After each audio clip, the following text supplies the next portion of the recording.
while we're just waiting for everybody else to have their dessert, and I tell you what, if they had the 30 quid a head menu, I'd stay for dessert. So let me introduce this video. I want to use this clip just to set the scene for my presentation this evening. This is a very new release. It's called In the Loop. And it's a spoof film. And there was a TV series called The Thick of It. And it was based around Alistair Campbell. Alistair Campbell is the caricature. And in this particular clip, this guy here is a caricature. They've mixed characters, but the plot you will recognize. The character here, this is the Vice President of the USA. So this is the combine, actually, of Dick Cheney, but with a bit of Rumsfeld thrown in. The guy who is the British minister is a bit of a combination of Robin Cook and Claire Short. But, of course, the thing that we should acknowledge is that Martin Sixsmith was the consultant to both The Thick of It and In the Loop. And, of course, Martin Sixsmith was the guy who famously resigned because he said Alistair Campbell is just a joke, and he couldn't believe the way that ministers, senior civil servants, just buckled under Campbell's control. And, of course, the moment that he announced that, Westminster launched a campaign to demonize Martin Sixsmith, which, of course, is a classic tactic. So we live in very, very interesting times, as I'm sure most of you are more than aware. And tonight, as I'm trying to do in all my presentations, I'm going to join a few of the dots together. And hopefully tonight also introduce you to something that you may not be familiar with. But let's look at this clip. Now, what we're doing here, where we are at in this clip, is that Campbell has basically been instructed to come up with some intelligence to enable the UN to pass a motion to support a foreign invasion. And Campbell is struggling to come up. And on that note, did anybody spot the Alistair Campbell character? Now, Martin Sixsmith says that is way too close to the truth for comfort. And Alistair Campbell, funnily enough, wasn't available for comment. So those of you who happen to be in the Glastonbury symposium this year will have seen me read out a set of spoof minutes from the cabinet meeting where Tony Blair announced that war would indeed be waged on the Iraqis. And the title of this conference, I think, is extremely pertinent. The Doors of Perception. Because there is no question that, I live, and I'm sure many of you do, we sense we live in a totally different reality from many other people around us. Just today I got in a cab to come from Paddington to the hotel. Now, I appreciate that getting a cab is probably a different reality for some people, and I don't normally get in cabs, but I had too much stuff to carry. And I got in the cab, and the first thing the guy said to me is, "So do you follow football, mate?" And I said, "Well, maybe occasionally." He said, "Oh, yeah, I'm right into football, me." He said, I'm at Tottenham tomorrow." And I said, "Well, actually," I said, "to be totally honest, I don't really have the time to follow football that closely." And then his next comment, I thought, this absolutely epitomizes what I wanted to try and say to you this evening. And he said, "Well, if it wasn't for football, I'd lose my sanity."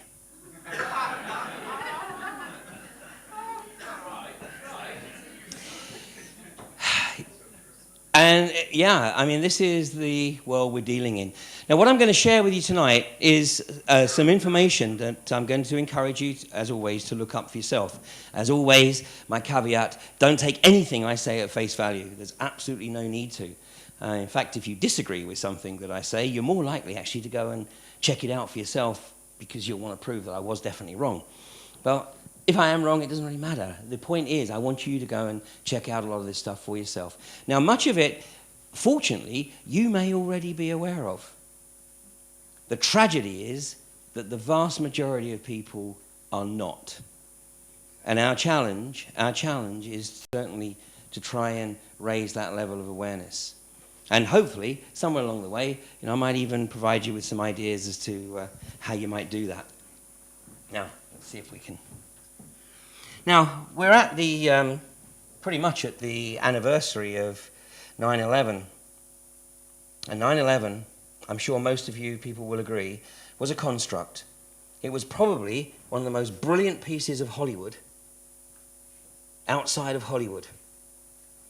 And this is an observation, and I'm going to share a number of these observations with you through the evening, and I will divulge the source. Now, a lot of people suggest that this information is a hoax, and it may well be. It may well be. But it's remarkably pertinent. And let's not forget that the report from Iron Mountain is still dismissed by many people as a hoax, as a forgery. Yet Zbigniew Brzezinski drew very heavily from that report when he wrote Between Two Ages, The Technotronic Era, which he wrote in 1969 and published in 1970. So either Brzezinski was actually on that think tank, or having read the report, he decided that there were some pretty damn good ideas there, and he actually encompassed them into his book.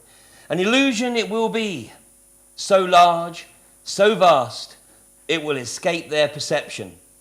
Those who will see it will be thought of as insane. And very recently, there was a case in New Zealand. A young lady, well not so young, a middle-aged lady from Whangarei in, I think that's how you say it, in the north of the North Island, was actually incarcerated in a mental institution for 10 days because she had the audacity to question the official version of events surrounding 9/11.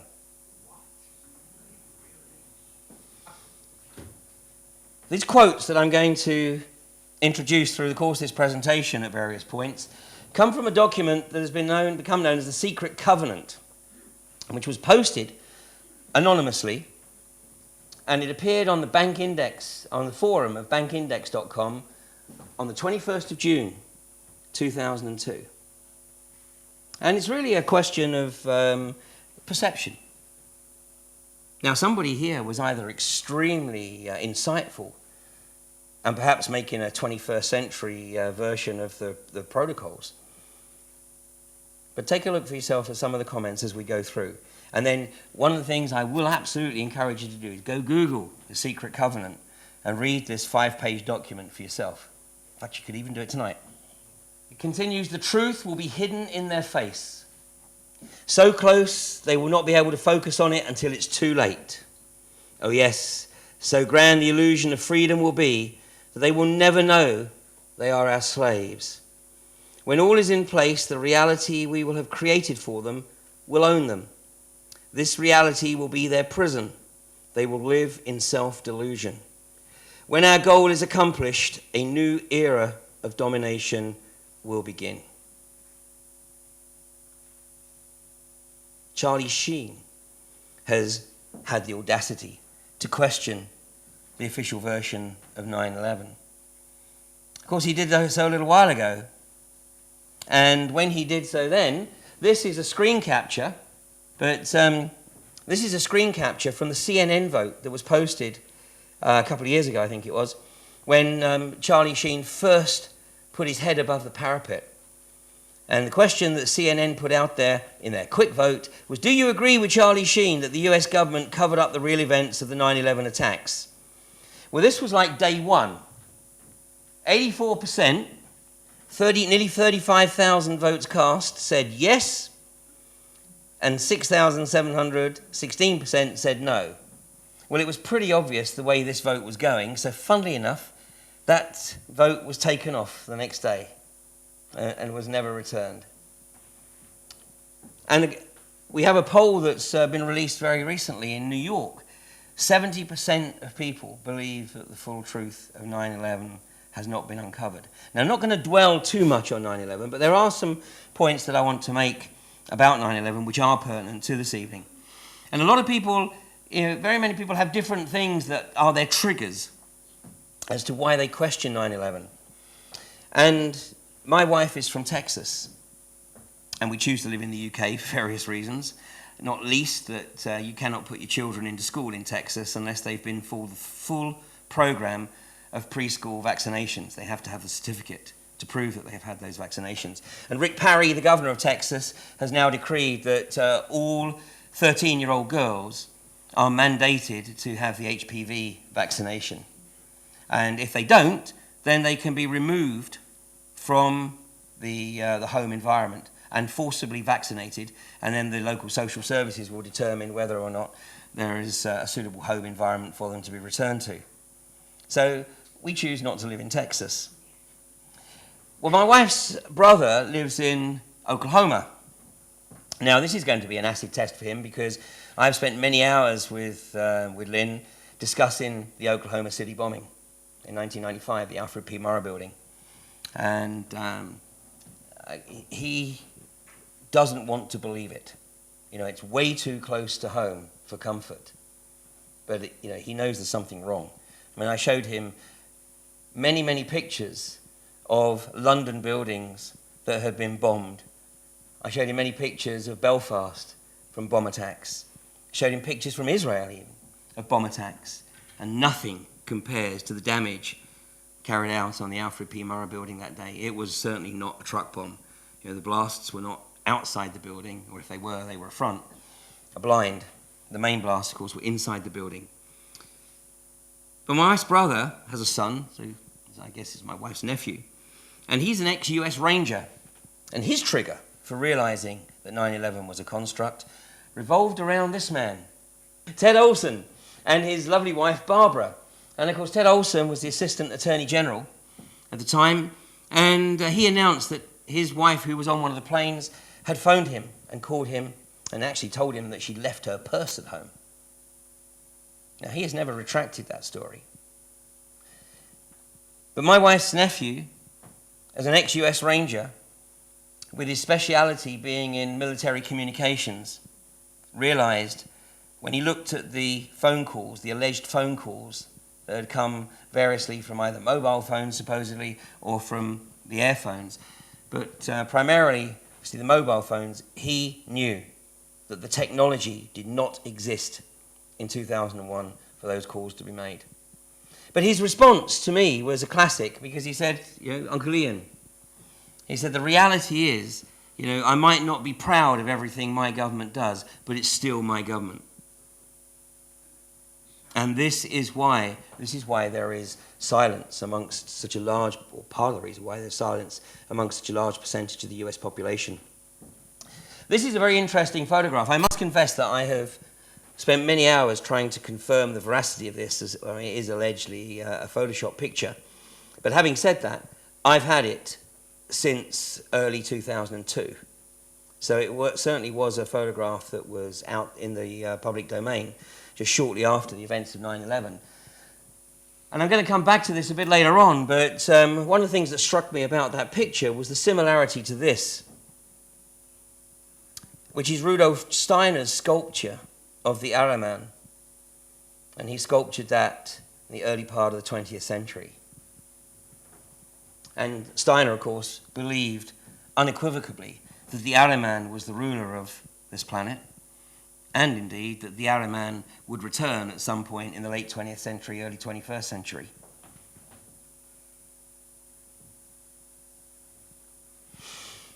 Pearl Harbor. Pearl Harbor was another construct, a different type of construct. The Japanese certainly did bomb Pearl Harbor, but Roosevelt needed the Japanese to bomb Pearl Harbor because Woodrow Wilson, some 20-odd years previously, had stated categorically that the American people would never be drawn in to fight the wars of other nations. But he and obviously his paymasters saw the opportunities that needed to be taken and grasped with the advent of the Second World War. Needed to bring the American people into the war, needed to create the false flag event. Although in this case it was the genuine flag, it was the Japanese. But the information about the attack was well known. Of course, many people believe that Churchill certainly knew about it and kept it from Roosevelt anyway because he wanted the Americans to come into the war. But the evidence certainly suggests that Roosevelt was more than aware. And he kept that information from his military commanders in Hawaii. And the guy on the left here, Husband Kimmel, he was the admiral, and he certainly paid for this with his career and his health and ultimately his life. His predecessor actually smelt a rat, and his predecessor was basically moved into a desk job in Washington where they could keep him under control. Husband Kimmel was a very young admiral and didn't perhaps quite have so much experience of the geopolitical issues, and so didn't realize that information was being kept from him. In the subsequent inquiries, there were 3 inquiries, none of which he was allowed to attend. He was accused of being a drunk, he was accused of being a party animal, he was actually accused of participating and hosting an orgy on the night of December the 6th, 1941. He actually spent the remainder of his life actually trying to find out who it was, specifically, who made those allegations. And in 1995, Bill Clinton came as close as he dare to giving a pardon. I mean, he didn't offer a pardon, but he did declare that Admiral Husband Kimmel was an all-American hero. And this was the Army counterpart, Walter C. Scott. I have some very, very interesting documentation showing that the family's campaign to clear his name continues to this day. Well, and of course, then 9/11 has often been referred to as the New Pearl Harbor, but this is an extract from a document that was published a year before 9/11. It was published by a group called the Project for a New American Century, an extreme right-wing think tank.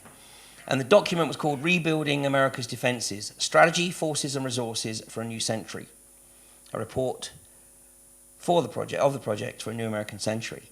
Now, much of the information in here wasn't necessarily original. And in fact, it actually draws very heavily from Zbigniew Brzezinski and the book that he wrote in 1997 called The Grand Chessboard, where he pretty much articulated much the same.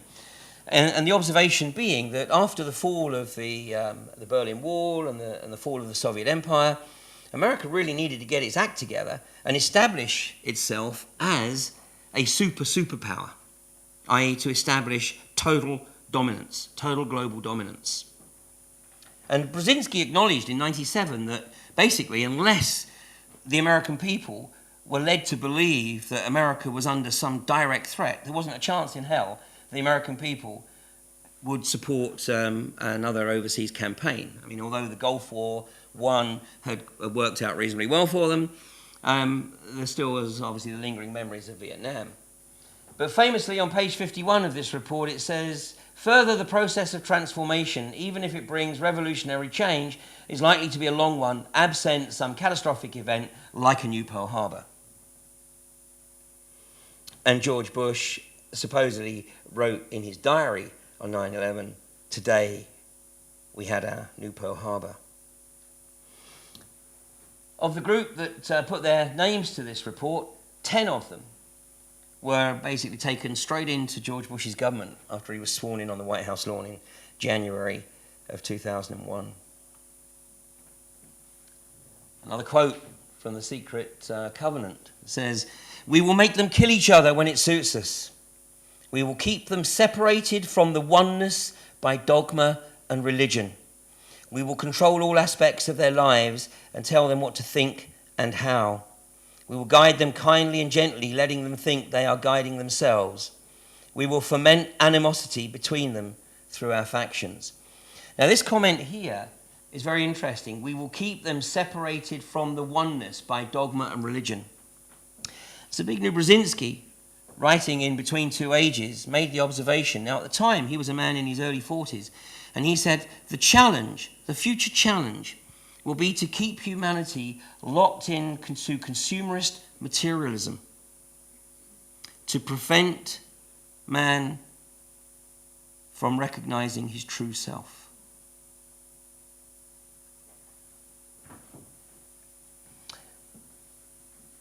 In that book, in that report, Rebuilding America's Defenses, there's another section there, and under the chapter titled Creating Tomorrow's Dominant Force Towards a 21st Century Army. And in that it says, future soldiers may operate in encapsulated climate-controlled powered fighting suits laced with sensors and boasting chameleon-like active camouflage. Skin patch pharmaceuticals help regulate fears, focus concentration, and enhance endurance and strength. It's effectively chemically coshing, or chemically suppressing the humanity out of the military. Now, Obviously, we're still living with the legacy of the massive vaccination program of the military personnel from Gulf War I, leading to Gulf War syndrome. How did we know it was most likely linked to the vaccines? Because it's only the military personnel that suffer from Gulf War syndrome.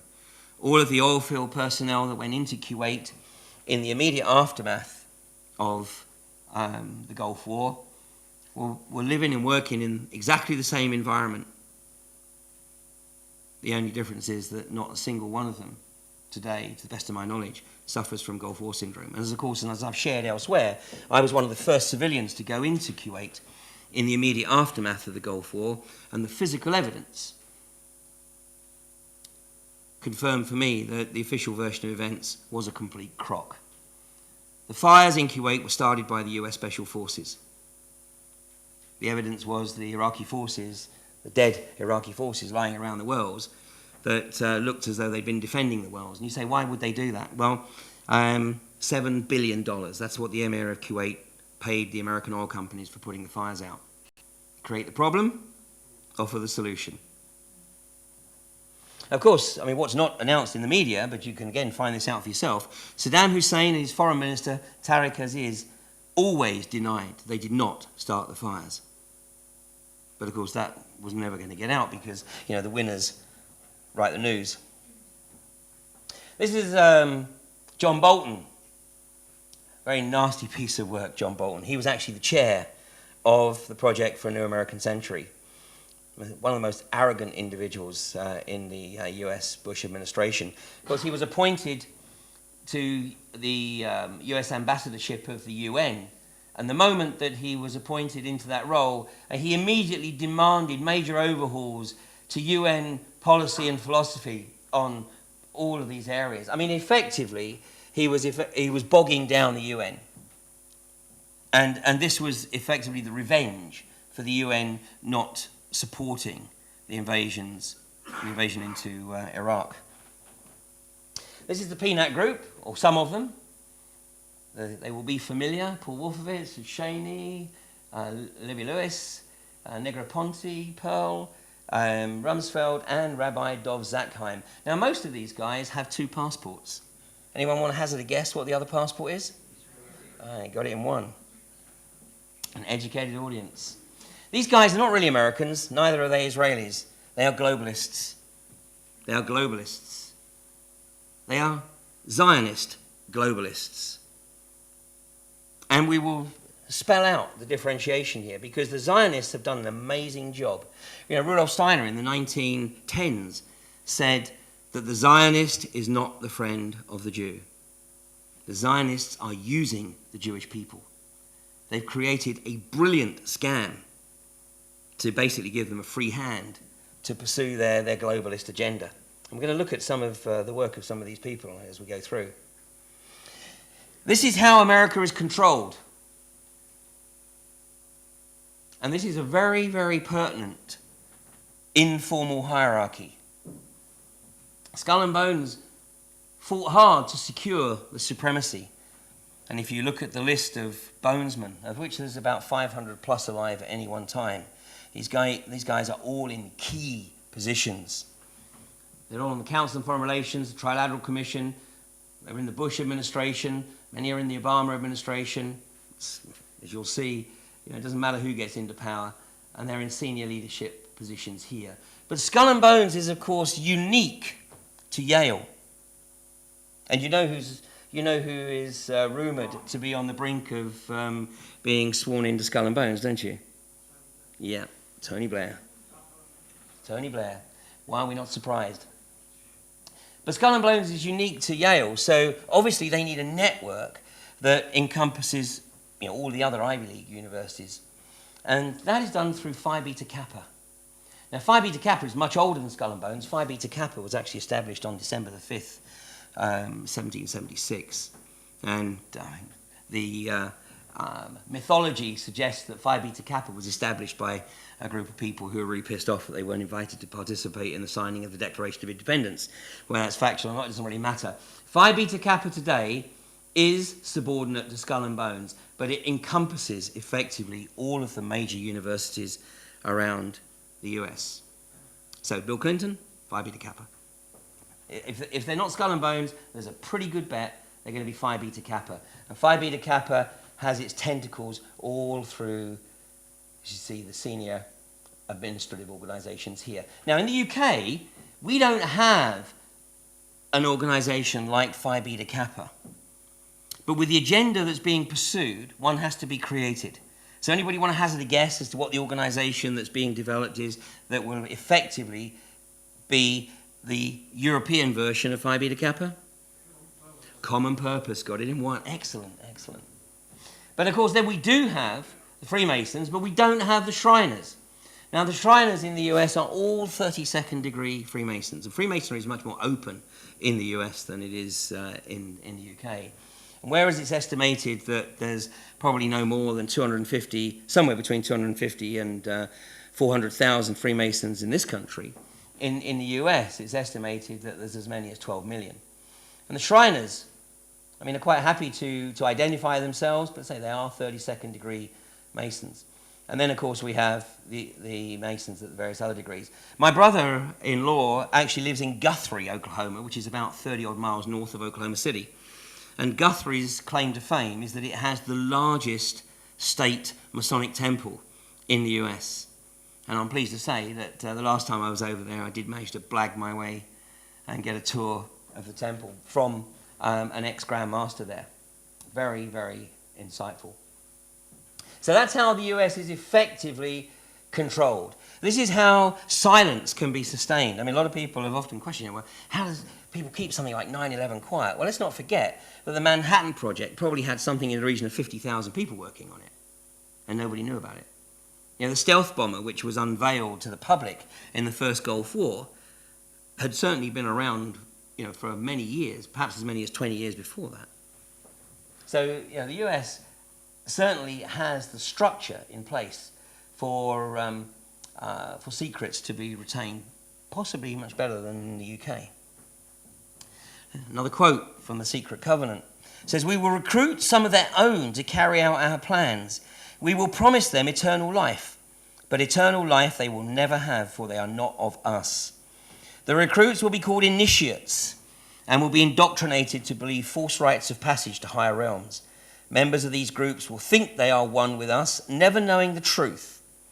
They must never learn this truth, for they will turn against us. For their work they will be rewarded with earthly things and great titles, but never will they become immortal and join us. Never will they receive the light and travel the stars. They will never reach the higher realms, for the killing of their own kind will prevent passage to the realm of enlightenment. This they will never know."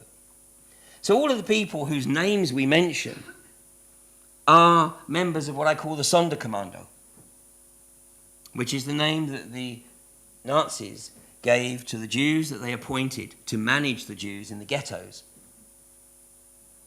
So they bribed the Sonderkommando with better accommodation, better food, and the belief that they might be protected from the pogroms.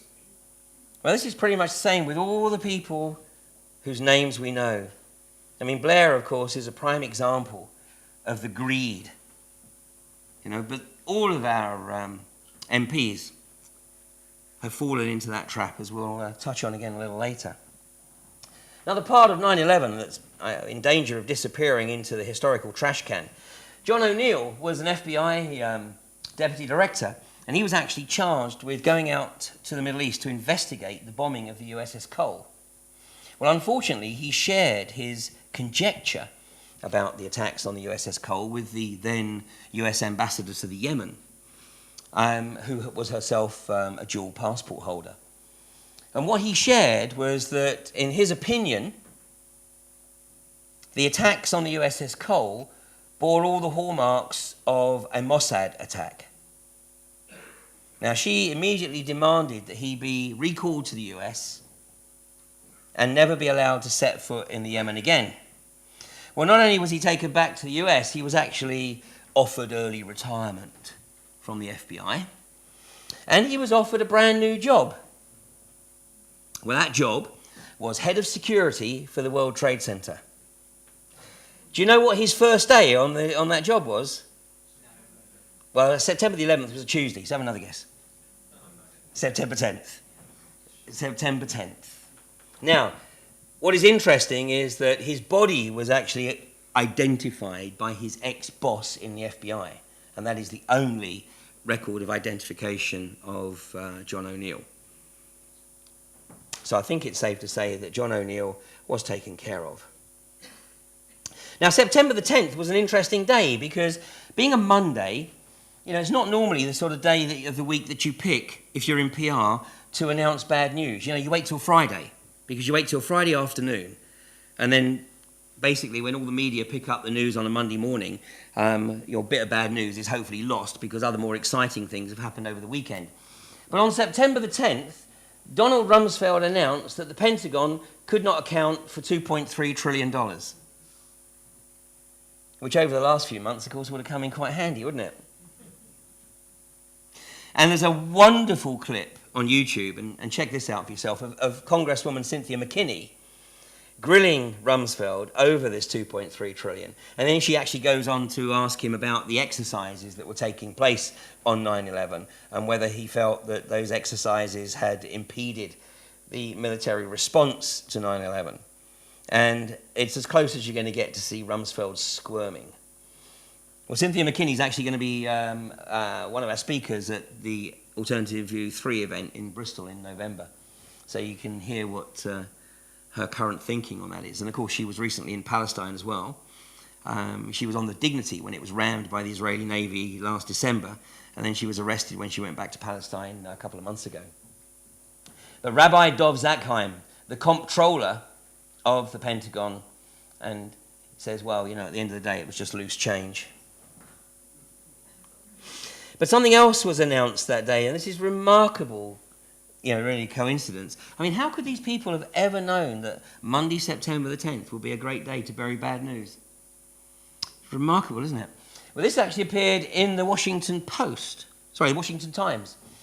And the announcement said, Mossad are ruthless and cunning, having the capability to target US forces and make it look like a Palestinian Arab act.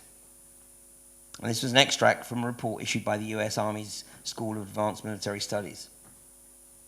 Now, one of the reasons that I use a lot of newspaper cuttings and quotes in my presentations is because, what I demonstrate basically is a lot of information actually is put out there. And these guys have a belief system that demands that they put the information out there, because when humanity doesn't react, then they take it as a mandate to carry on with their agenda.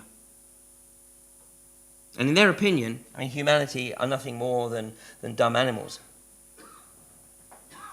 This was a crop circle that appeared a few days after the London bombings in 2005.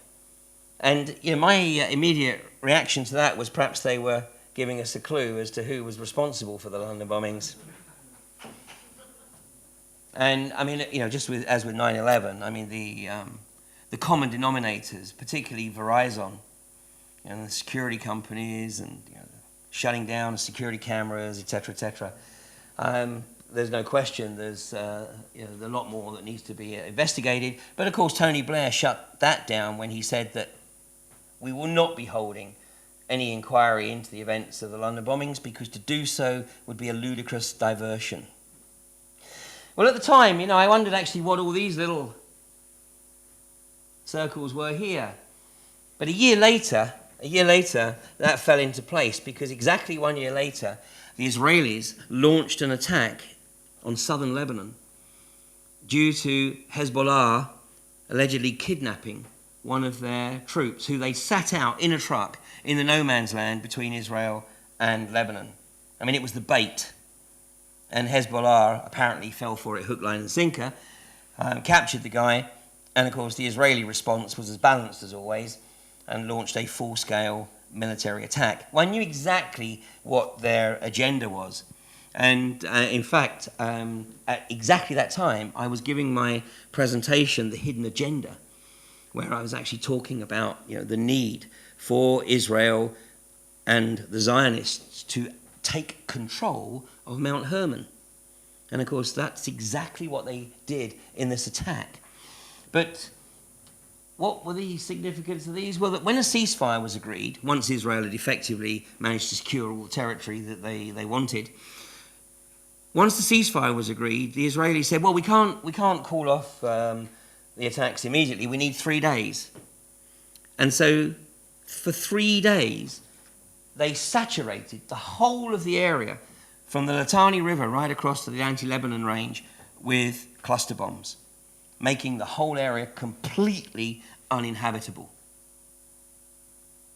And obviously there was a very important reason for that. This is the New World Order.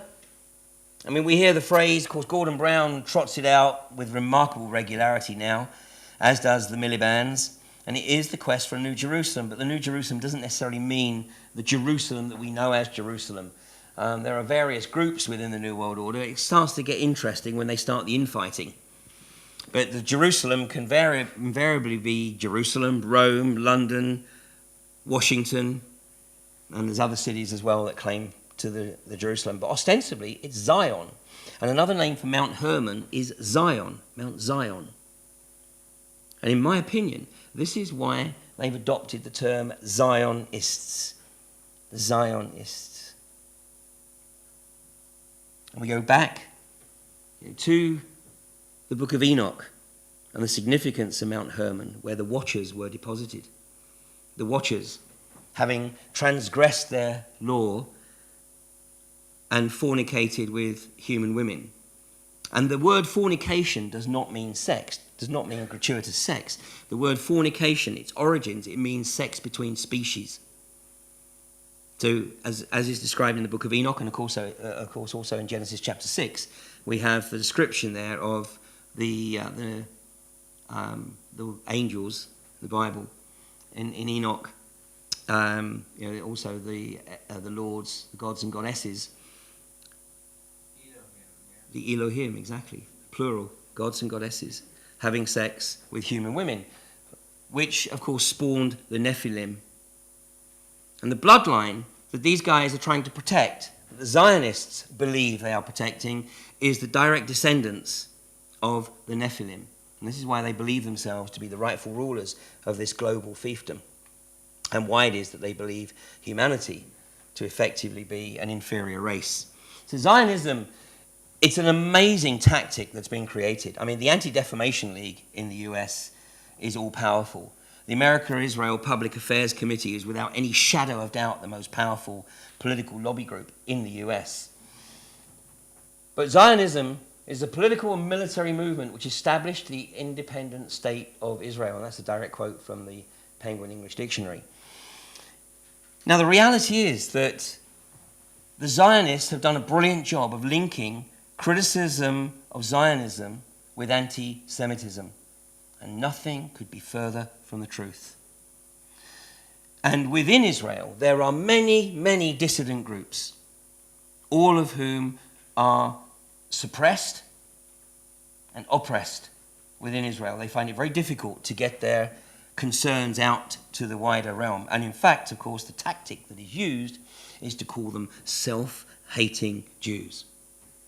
And if you look at a debate that raged in The Guardian, on the Guardian website about 18 months ago now, and there was the British Jewish community up in arms at being told that they could not criticize Israeli policy.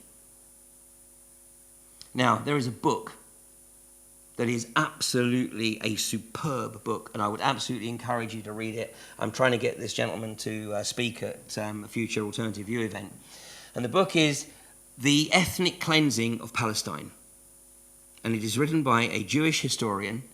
He holds the chair of Levantine history at Exeter University. And the guy's name is Ilan Pappé. And that book could only ever have been written by a Jewish historian. If anybody else had written that, they'd have been demonized as anti-Semitic. But Ilan Pappé, of course, cannot have that leveled at him. And if anybody's in any doubt about the ultimate objective, total ethnic cleansing, you need to read this book. Ilan Pappé is in absolutely no doubt whatsoever that the objective is to totally remove all Arab people from Greater Israel. And they'll start with Israel. They'll start, which obviously today includes Gaza and the West Bank. But then, in his opinion, they won't stop there. They won't stop until they've achieved the de-Arabization of the greater Israel, which is, of course, all the land between the Nile and the Euphrates. So here we have the London Olympics, and many of you will be familiar with this. I first gave this presentation almost 3 years ago now. The London Olympics, again, it's there, it's spelt out for us, it's in our face. Seb Coe is a self-professed Zionist Miliband who hungers after Gordon Brown's premiership, is a Zionist. You know, in the UK, we will never have a Catholic as a prime minister. I mean, we can have Jewish prime minister, we've had many, but we'll never have a Catholic. Miliband is determined that this trend will be continued. And as I've spelled out, the London Olympics are, in my opinion, they're going to be the focus for a global type 9/11. And they really want to ramp up the game on a global basis. But there are some steps to go through, and we're seeing that manifest right now. So my conjecture, of course, has been that they plan to launch a fake alien invasion at the London Olympics. Now, it doesn't really matter whether that's absolutely correct or not. Basically, the message I'm trying to get out there, and of course, people remember the fake alien invasion. And of course, I refer back to the report from Iron Mountain as well, where the potential of using a fake alien invasion to establish global harmony. And of course, Reagan mentioned this a couple of times. But in reality, what I'm really trying to get people to do is just open the minds so that anything that occurs at the London Olympics which doesn't fit in with what you expect to see, question. Because there's probably an underlying agenda. And I wouldn't have perhaps quite so much confidence about projecting the fake alien invasion were it not for an incident that occurred a little over 3 years ago when I was invited to give a presentation at a 9/11 conference in Chicago over the weekend of the 3rd and 4th of June 2006. Now, a couple of months before I went there, I had this real sense of foreboding. I mean, something, I thought, oh God, I'm having some kind of premonition that, the plane's going to crash or something. What's up? But, that didn't feel right either. And I thought, well, hang on a second. It's 2006. We're coming up to the date 666. What's the likelihood that the guys who perpetrated 9/11, the guys who perpetrated the Madrid bombings, the guys which backfired on them, the guys which perpetrated the London bombings, could they actually let 666 go without leaving their calling card? So I took a look. It's also, by the way, 2006 is the year 6006 Anno Lucis, which is the, after Lucifer, which is the Masonic calendar. So I thought, well, these guys are cute, but they're also a bit obvious sometimes. And, it's 60606. I thought, where is the zip code? 60606. And what I discovered nearly knocked me off the chair because it was Sears Tower in Chicago. And then I discovered that Larry Silverstein had just taken over the lease of Sears Tower in Chicago. And I thought, oh, this is just way too much, way too coincidental. But I thought, well, hang on a second. That's all a bit too obvious. 60606, Larry Silverstein. No, it's a bit too obvious. Let's have a look at 60666. And when I looked at 60666, that was pretty close to where I was going to be because that's O'Hare Airport.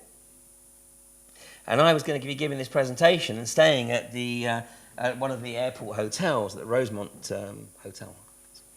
But they sometimes get a bit cute, and I thought, well, maybe they'll play the numerology bit. So instead of 60666, maybe they go 60018, 3 times 6. Well, when I Googled that, guess what I came up with? It was actually the hotel where I was giving the presentation. There it is. So there I am, giving this presentation, the first time in public, and it was the first presentation of the day, because I was way down the pecking order. Alex Jones had opened the event the night before, so this was the first event of the day. The room was packed, not because of me. But immediately after me was Webster Tarpley and Barry Zwicker. But the room was absolutely packed, and there was a guy sitting down on the floor, just sort of right there. It was Alex Jones. And he paid me the biggest compliment Alex Jones can ever pay anybody. He didn't interrupt me. And I think I was the only guy in the whole event that he didn't interrupt. But I was pointing this out, and I said, you know, guys, look, I don't know whether this is right or whether it's wrong, but the bottom line is, you guys have got radio shows, you guys have got blogs, you've got webcasts. Get it out there. You know, so what if it's crying wolf this time? We don't do it very often. But let's get it out there. And then if anything does go down, then at least, you know, we've got the opportunity to say that, you know, we are starting to learn the rules that they play by here. We're starting to be able to predict their game plan. Well, of course, nothing happened. Although I did happen to make the observation that my air ticket out of Chicago was for the 5th, just in case. But a few weeks, not even, 2 weeks after this event, it was announced in the American media that a terrorist cell had been arrested in Florida with detailed plans of Sears Tower. And in fact, that case was heard just earlier this year, and each of these guys were sentenced. And of course, I mean, it was an FBI, CIA construct cell. I mean, these guys were patsies, just the same patterns everywhere else. But you know, that leads me to believe that if we feel we've got sufficient points of conjecture to point towards an event, we should get it out there. You know? Obviously, we've got to be careful that we don't cry wolf too often, but once every 3 years is not too bad going. Of course, we have the financial meltdown right now. This is all part of the control. Why do we know it's part of the control? Because we predicted it. I mean, fortunately, I recorded a presentation in 2007 where I spelled out exactly what was going to happen in terms of the housing market and in terms of the banks. Why did these guys get their mega bonuses? For the same reason any of you get bonuses at work. They did exactly what they were asked to do. There was no surprise here, you know, and notice, by the way, we're about to go into a mega meltdown, the like of which nobody has ever experienced before. Why do we know this? Well, first of all, it's fairly predictable. All the bonds that are due at the end of this month, there's no money to pay them. But the likes of Gettner, Greenspan, Mervyn King, Bank of England, even Mandelson, they're not going to be able to get away with saying twice they didn't see it coming.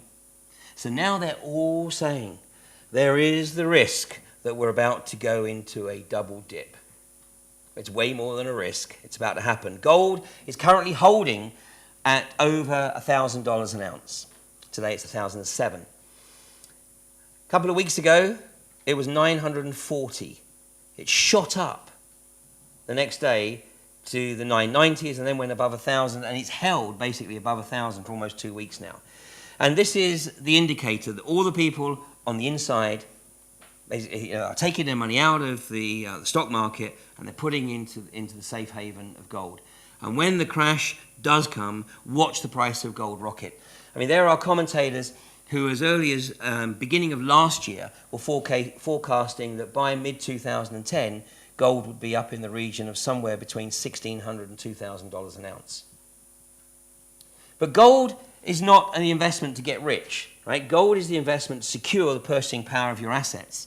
Because back in the 1940s, it was said that one gold coin will buy you a reasonable quality suit. Today, one gold coin will buy you a reasonable quality suit. The price of a sovereign today is about £150. Go to Marks and Spencer's, £150, one gold coin will buy you that suit. You know, gold is what you need to invest in if you need to protect your assets. Obviously, those people who invested in the property market while it was going through the roof have seriously lost out. I fortunately sold my house at the end of 2007. And when the estate agent came to look at my house the first time, it was a converted barn. He said, "Why do you want to sell this beautiful house?" And in a moment of rash honesty, I said, "Because the market's going to dump." And he said, "Oh, don't be silly. That's not going to happen." I said, "Okay." I said, "You know, obviously that's not what we're going to tell people. We're going to tell them that, you know, we want to downsize." But I said, "That's the reality." And he said, "Oh, okay. Well, you know, well, I don't think it's going to happen, but you know, we'll sell the place for you." Anyway, we sold it literally on the cusp. We sold it in October 2007, just as the market was about to really crash. Anyway, I actually ran into this guy just after last Christmas. and in the street, and he came up to me and he said, "Oh, you were absolutely right, weren't you?" He said, "You sold your house just in time. So what do you think's going to happen next?" So I told him, and he went, "Oh, don't be silly, that's not going to." The secret covenant, they say, we will focus their attention towards money and material goods so they may never connect with their inner self. That's what it's all about. And the meltdown, is keeping people occupied as well. In fact, probably right now, almost the best position to be in is to have nothing. Because then you don't give a damn. It doesn't matter what happens. You can be an observer. You can be a detached observer. But those people who do have something, some assets, and are not aware of the rules of this game, then obviously, they're caught up in this. They're caught up in the world of pain. Here's a lovely piece of what I call hermetic communication here. All the papers, all the British media had photographs of people coming out of the banks, bringing as the banks crashed, and they're bringing their possessions. They're all carrying these boxes which said Iron Mountain, Iron Mountain. Well, call it a hunch. But, I think the media is used to actually sort of share with those in the know as to what, the order of the day is. What's the script that we should be looking at? Go read the report from Iron Mountain. It's a PDF. You can easily access it. Go read it. Look at how prescient it was. Remember, it was published in the think tank sat in the early 60s in the immediate aftermath of the Cuban Missile Crisis. But the report eventually came to light in 1967. Yeah, Iron Mountain. It's all over the place. We will take over their land, resources and wealth to exercise total control over them. We will deceive them into accepting laws that will steal the little freedom they will have. It's called the Treaty of Lisbon. We will establish a money system that will imprison them forever, keeping them and their children in debt. And Tony Blair did this masterfully, absolutely masterfully. Starting, obviously, with introduction of fees for students going to university, so that by 2000, all of the students coming out of university were saddled with debt. Today in the Daily Mail, we have a double-page spread, and the headline on this page is "The Lost Generation."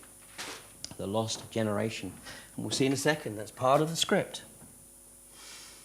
This is a big part, obviously, and it should be everybody's focus. I'm sure I'm not going to tell you guys anything you don't already know. But we have a common denominator between the 1976 swine flu scam and the current scam. Any guesses for what that might be? Donald Rumsfeld. Donald Rumsfeld, member of the PNAC group, of course.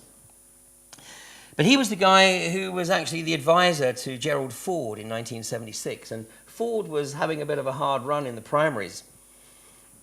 And Rumsfeld caught wind of the fact that there was a soldier at Fort Dix who'd come down with swine flu, and in fact had died of swine flu.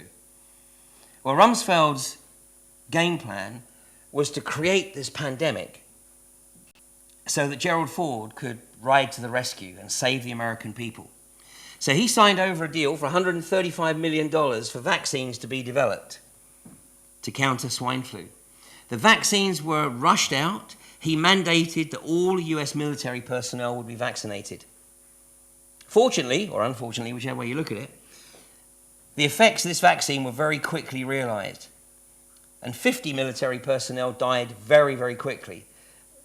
And according to a lady called Eleonora McBean, who did some research in 1977, 2 of them actually died with the needle still in their arm. Such was their reaction to this vaccination.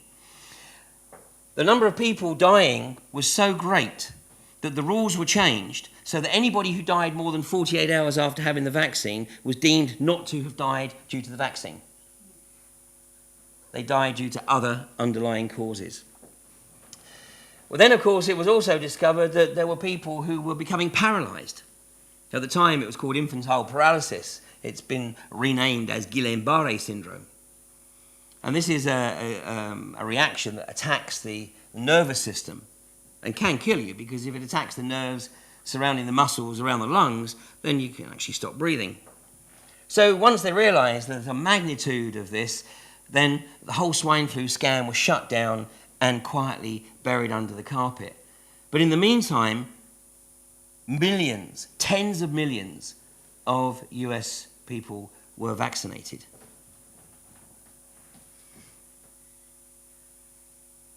Now, oh, that's a better picture of Rumsfeld. Way better. Let's have a look at this man. Let's have a look at his track record. Now, bear in mind, this is not one of the inner sanctum. Rumsfeld is your classic good soldier. You know, your Rumsfeld, your Blairs, your Cheneys. These are not the inner sanctum. These are the Sonderkommando. So apart from the 1976 swine flu scam, of course, this is the guy who was head of Searle when aspartame was introduced into the food chain. The Food and Drug Administration refused to sanction aspartame or aspartame, whichever pronunciation you prefer, and said it was a poison. Rumsfeld financed Reagan's campaign in '83. And then once Reagan was sworn in, he demanded that Reagan replace the head of the Food and Drug Administration, which he did, and put in Rumsfeld's man. And in May of that year, aspartame entered the food chain. And of course, its legacy is still with us.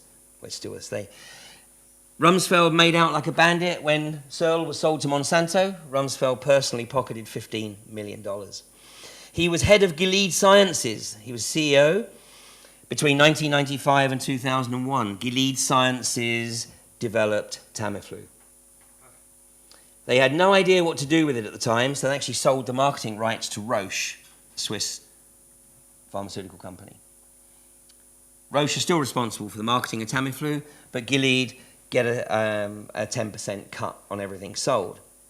And of course, nothing happened until Rumsfeld became Secretary of State for Defense in George W. Bush's government in 2001. And then a couple of years later, 3 years later, we have SARS, then we have the bird flu scam. And of course, what's pronounced to be the panacea? Tamiflu. So all the governments around the world are persuaded to buy Tamiflu. Tony Blair bought £29 million worth of stuff. Of course, he was on the PNAC group that put together the report for Project for American Century, New American Century. He was also part of the group who signed a letter to Clinton in 1998 demanding that Clinton invade Iraq. Fortunately, Clinton decided to ignore that particular request. So we've said he was the boss of Dov Zakheim, announcing the missing $2.3 trillion. Rumsfeld's specific whereabouts on 9/11 are still very much up for discussion, as Cynthia McKinney was trying to get to. He was the architect, obviously, for Afghanistan. Why did they need to go into Afghanistan? 2 reasons. Occidental needed the pipeline, and they desperately needed to restart the opium crop. The Taliban had effectively shut down all the opium production in Afghanistan. Can't have that. God, we've got a war on drugs. You've got to have drugs if you're going to have a war on drugs. So, of course, Rumsfeld was caught in the lie when his deputy, Paul Wolfowitz, gave an interview to the New Yorker. And when he was asked why the US promoted the whole idea of Saddam having weapons of mass destruction, well, of course, if they did have them, Rumsfeld would have known about it because he was the guy who would have sold them to Saddam. But Wolfowitz said, well, it was the only reason we could come up with that would convince the American people that we needed to invade. And then, of course, the swine flu. Because the Tamiflu, of course, ever since late April, early May, the Tamiflu has been distributed like Smarties all around the world, and at least in this country. We had photographs in the media in early May of teaching staff carrying armfuls of this stuff, this panacea drug that was going to protect the world from Tamiflu. But there was a warning that was deliberately kept off the boxes of Tamiflu that were sent into this country. And let me share this with you. The FDA had 12 reports from Japan of pediatric deaths in patients taking Tamiflu. 12 reports of pediatric deaths. The FDA concluded that it was unable to determine if the deaths were caused by Tamiflu and decided to monitor Tamiflu side effects in the 2006 flu season. During the following year, the FDA continued to receive reports of neuropsychiatric events in patients taking Tamiflu. Many of the additional reports came from Japan, but some came from the US as well. On November the 13th, 2006, the FDA decided to require a Tamiflu warning similar to that already used in Japan. So this is 2006. The warning states that patients taking Tamiflu should be carefully monitored for unusual behavior. It's a psychoactive. Not only does it cause deaths, particularly in young people, in youths, but it causes them to self-harm. And in this country, of course, many GPs realised very quickly, because initially they were just following the instructions and issuing Tamiflu, say, like Smarties. But then the people taking it were coming back with horrendous side effects. Major stomach problems, liver problems, kidney problems, phenomenal headaches. And in the end, the doctors were just basically saying, God, the side effects of this thing are worse than the actual flu. So, they should just get the flu and be done with it. There's another interesting facet about all this, and that all the Tamiflu that was sold from the previous alleged outbreak of bird flu was about to come to the end of its shelf life. So it was all got out there and put to good use before the end of the shelf life. HPV, as I said earlier, Rick Parry in Texas has decreed that this is mandated for all 13-year-old schoolgirls. And this is increasingly becoming the case throughout the US. If anybody's in any doubt about the British government's preparedness for a pandemic, you can download this PowerPoint report for yourself. Just Google Exercise Winter Willow. There's actually a second report called Exercise Winter Willow 2. And you can see the information for yourself that Liz McIntosh from the Health Desk of the Civil Contingency Secretariat. Now, this is a very interesting group here, because this is the group that has been set up to establish continuity of government in the event of a national emergency. And in this presentation, this PowerPoint presentation, Liz McIntosh and her staff were walking the various health authorities through the stages of what they could expect if the pandemic breaks. And I quote, if the pandemic breaks. When they give birth, we will inject poisons into the blood of their children and convince them it's for their help. We will start early on when their minds are young. We will target their children with what children love most, sweet things. Aspartame. Look at the aspartame. Look at the levels of aspartame in drinks marketed to kids. Unfortunately, my son, although he's a bit older, now he's 30, so he can make his own choices, but he lives on Diet Coke. When we were together this evening, it was pretty close outside, and I said, let me take a swig of your drink. I wouldn't normally touch the stuff. And I just spat it out, because the level of aspartame in Diet Coke is outrageous. It's absolutely outrageous. I mean, this stuff causes holes in the brains of young rats. When their teeth decay, we will fill them with metals that will kill their mind and steal their future. When their ability to learn has been affected, we will create medicine that will make them sicker and cause other diseases, for which we will create yet more medicine. This is what Codex Alimentarius is all about. We will render them docile and weak before us by our power. 26 vaccinations before school. And of course, most young parents just go along because it's authority. And when you challenge them, if you're a mature parent, then actually they'll back off. But if you're a young parent, they'll put you through the 3rd degree.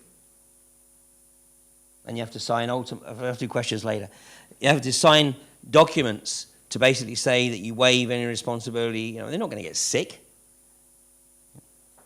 And shut down the vitamin K test as well, because that's about getting your child's DNA. That's about creating the database.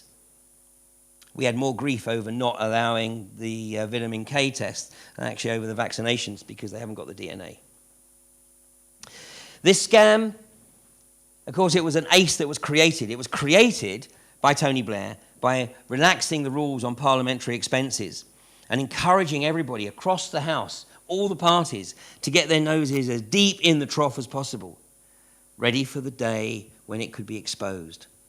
And exposed it was. Earlier this year, of course, timing was perfect. The swine flu, the initial swine flu media coverage was starting to tail off. Swine flu wasn't really developing into the mass killer that it was initially projected. So this hit the media at the beginning of May. And it ran and it ran and it ran. It ran for 6 weeks, taking up the first 6 to 8 pages of most of the national media. Do you know what it was shutting down? It was shutting down debate on the EU. We will focus their attention towards money and material goods so they may never connect with their inner self. We will distract them with fornication, external pleasures, and games so that they may never be with the oneness of it all. Their minds will belong to us, and they will do as we say.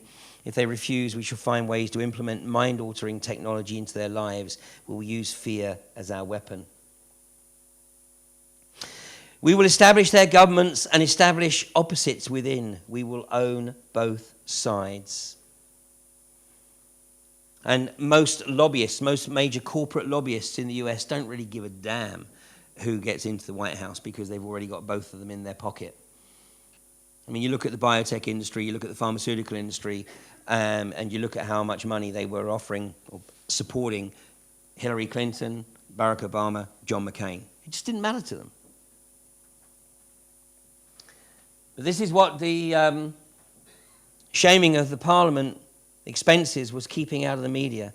The fact that we are about to go into a completely new totalitarian regime. Had there been any debate in the media about that at all, then people would have realised what was happening and quite likely voted for either UKIP or perhaps even the British National Party.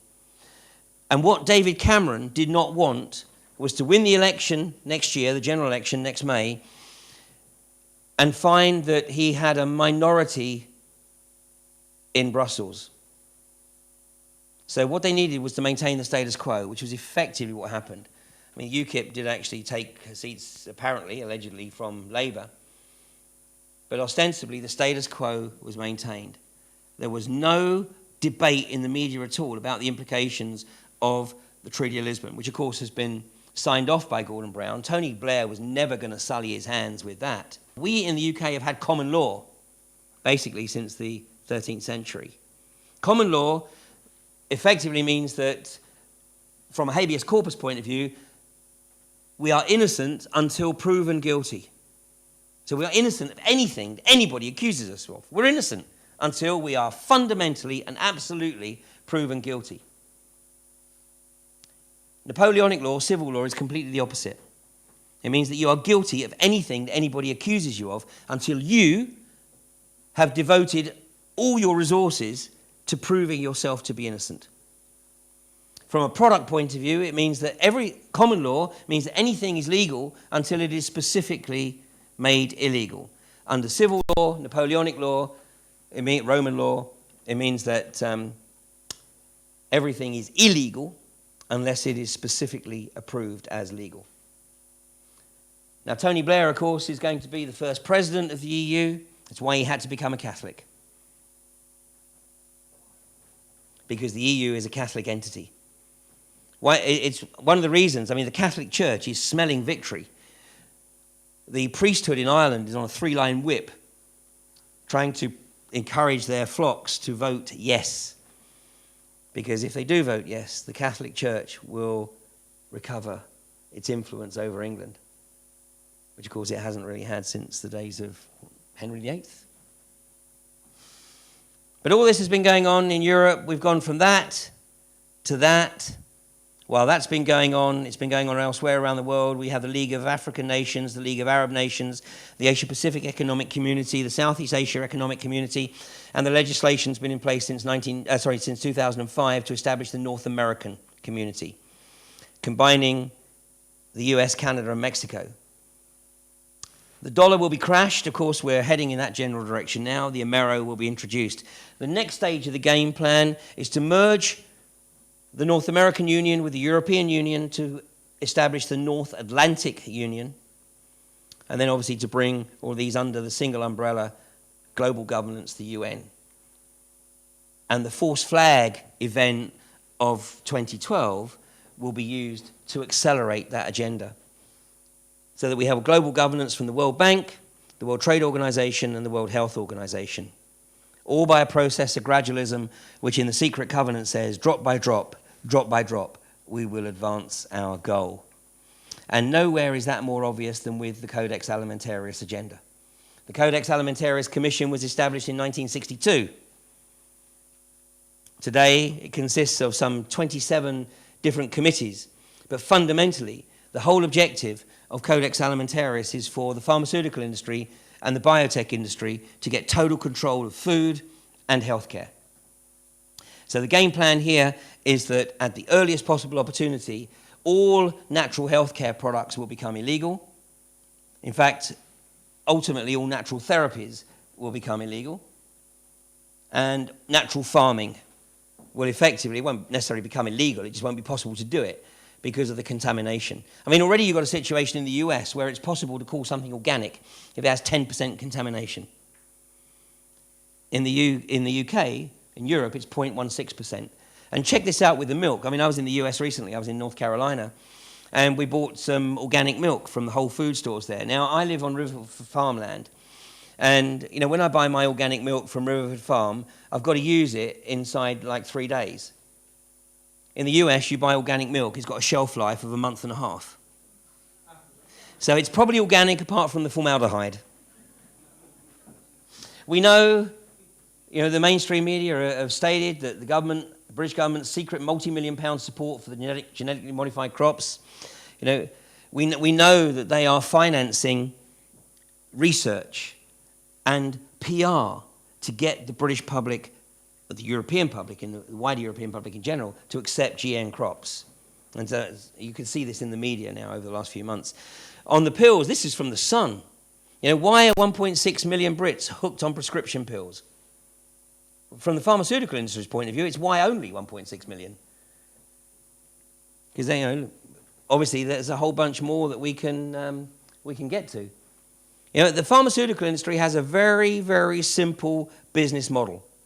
And that is that every life form, every human life form, is a potential revenue stream from conception to death.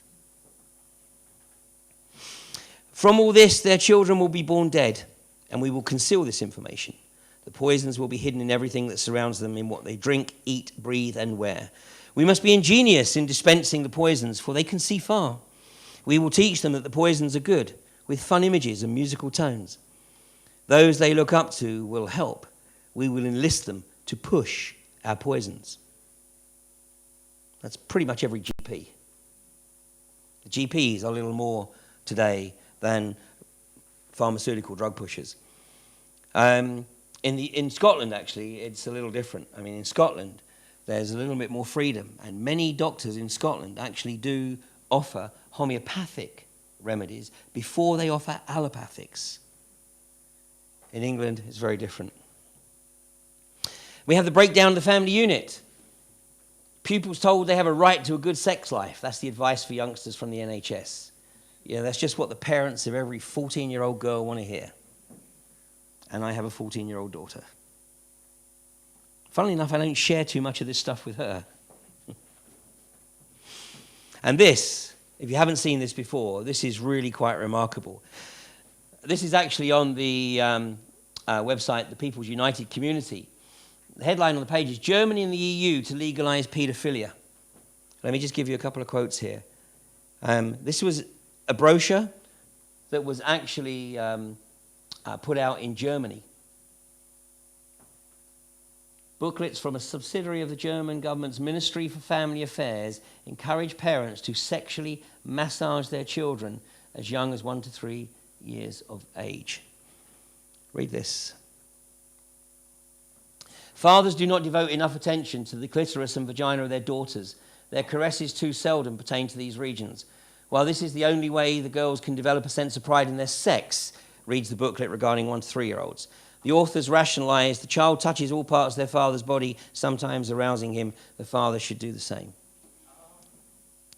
Now, the good news is this brochure has been withdrawn from Germany, but it is still freely available in Switzerland.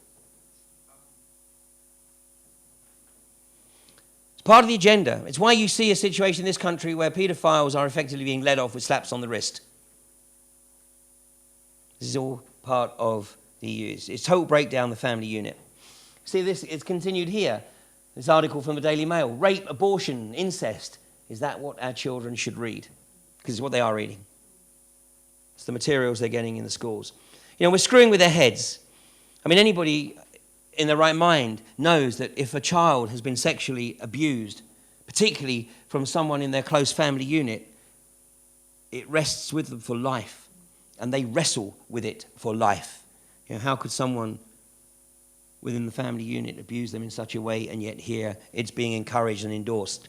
To say nothing of the Ritalin, of course, that's being pumped out to young people. This is a drug that there's a professor at the University of Manchester has decreed that it should be available over the counter because it enhances concentration. It's like cocaine.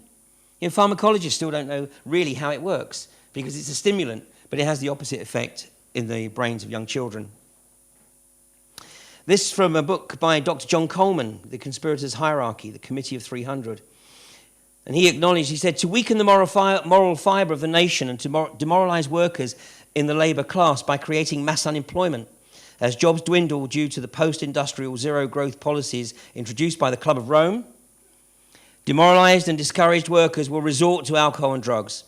The youth of the land will be encouraged by means of rock music and drugs to rebel against the status quo, thus undermining and eventually destroying the family unit. In this regard, the Committee of 300 commissioned Tavistock Institute to prepare a blueprint as to how this could be achieved.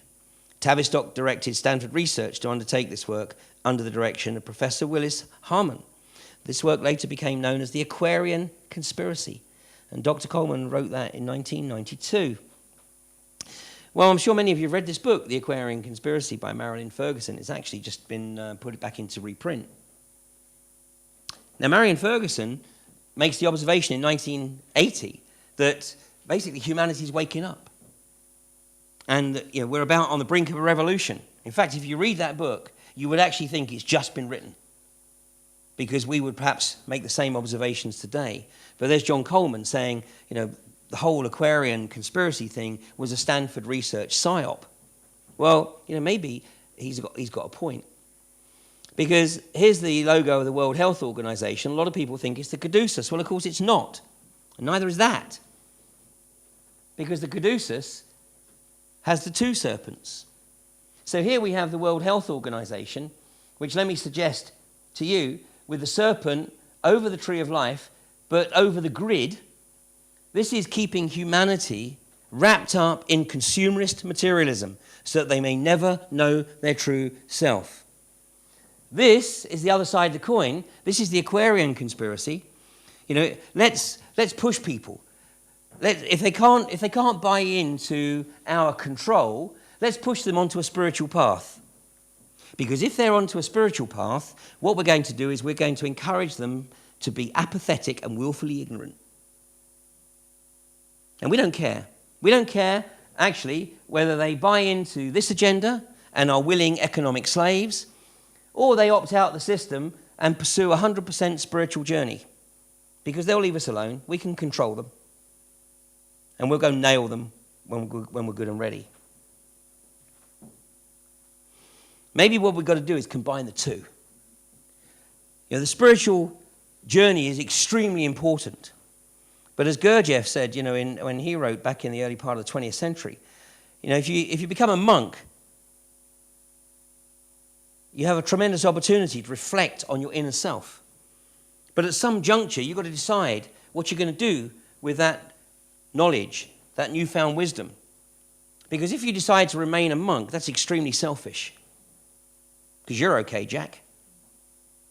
But how about returning back into society and sharing your newfound knowledge and wisdom and finding a way to bring it into play? And that, I think, is where we're at. And I think we've seen a lot of signs this year that we're getting a lot of help to do that. You know, there are more and more people wising up I'm sure that a lot of what I've told you tonight you're already aware of, which is an indication of the fact that a lot of people are wisening up. Our challenge now is to get out and share it, to find ways to encourage people to educate themselves, to not take our word for it, because we can't tell people the truth. They have to realize the truth for themselves. So as the Kundalini awakens from its resting place at the base of the spine, and these guys have every intention to make sure it stays dormant with their drugs and their alcohol. When I say drugs, I mean both pharmaceuticals, allopathic, and of course the stuff that is illegal. It's all part of the same deal. But once it awakens, we have that opportunity to open the chakras and retune the pineal and see, the wider vision. Because, once you do actually see things through a different lens, through that different perception, then you go through, as you go through the chakras, as you open the chakras, you go through the fear, you go through the anger. That's part of the journey. And embracing it is an important part of the journey. And channeling it and using it in constructive and productive ways, meeting your shadow self. And combining, it's the yin and the yang, bringing it all into play. And what I see this year in some of the crop circles, the prevalence of winged birds or insects. Here we've got, this is the phoenix, the rising of the phoenix, the quetzal bird. And by the way, I don't have the time to go into it this evening, but I think there's a phenomenal connection here with Thoth and with Enki and the battle that's going on. Here's the owl representing the dark side, telling us that we've got to embrace, perhaps. We've got to embrace that dark side. Not shy away from it, not deny it, but bring it to bear, use its power. Because there are others out there certainly trying to use its power.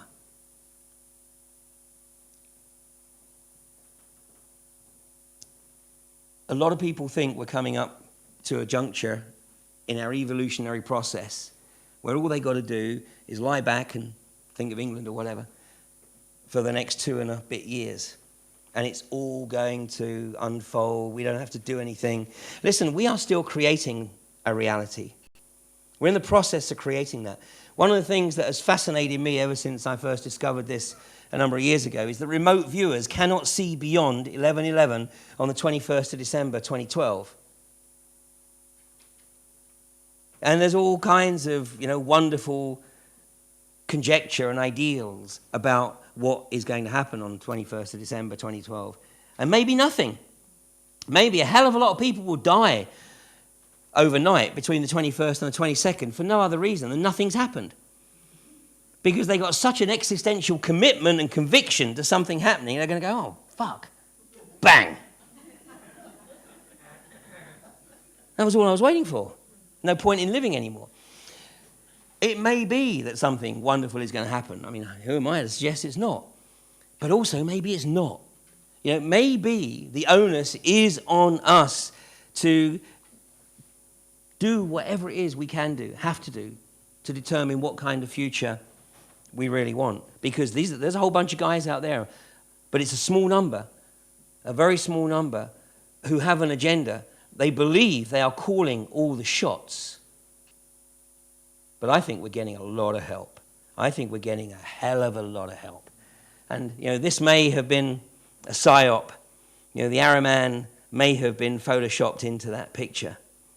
And let's embrace all philosophies. What always amuses me is it's always the people that are attached to a dogma who get angry when you challenge their philosophy. Those with the open mind, those that can embrace, all multiple philosophies and encourage, because we recognize that it is only by meeting opposites that we learn. So let's consider that, basically we are being given a tremendous learning opportunity.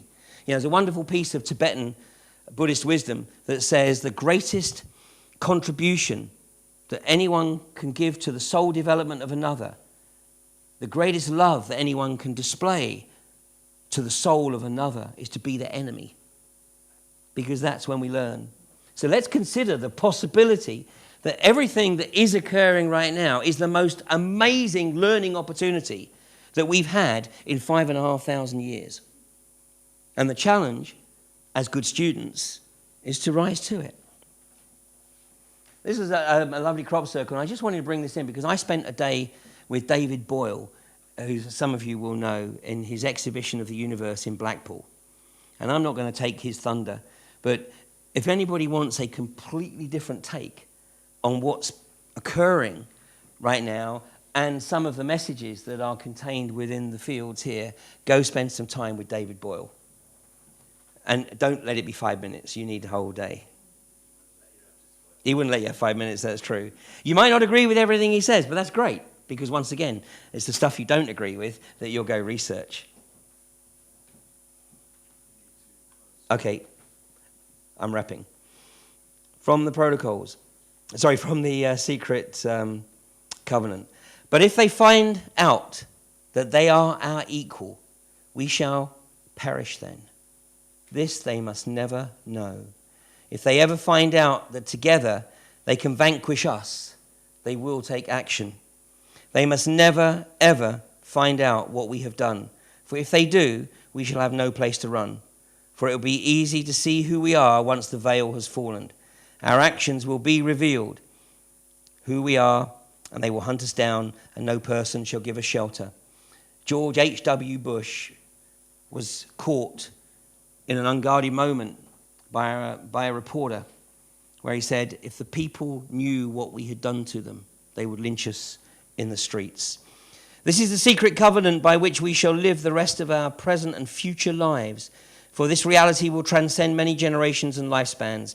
This covenant is sealed by blood, our blood, we, the ones who from heaven to earth came. The Nephilim, the descendants of the Nephilim. Rudolf Steiner said, spiritual science will be integrated into the karma of humanity, and then the possibility will be created for individuals themselves to have an effect upon the karma of humanity as a whole. George Bush, 2 months after being sworn in as president in 2001, was talking at a press lunch where he said, you can fool some of the people all the time, and those are the ones you concentrate on. You know, we are not some people. Ladies and gentlemen, thank you very much.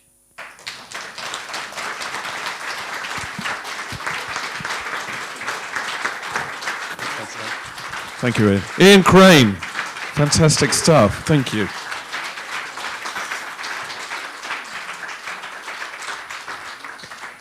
Sleep well tonight. Thank you, Ian. That was fantastic stuff. And I'm sure he'll be around if you want to chat with him this evening. And you're not here this morning, or tomorrow morning, are you? No, so here is your chance. If you want to grab Ian now, please do. Right, we will be opening again tomorrow morning at 9:30. So please be here bright and early if you're coming to join us. If you can't make it tomorrow, thank you for being here today, and have a good evening. Many thanks. Thank you.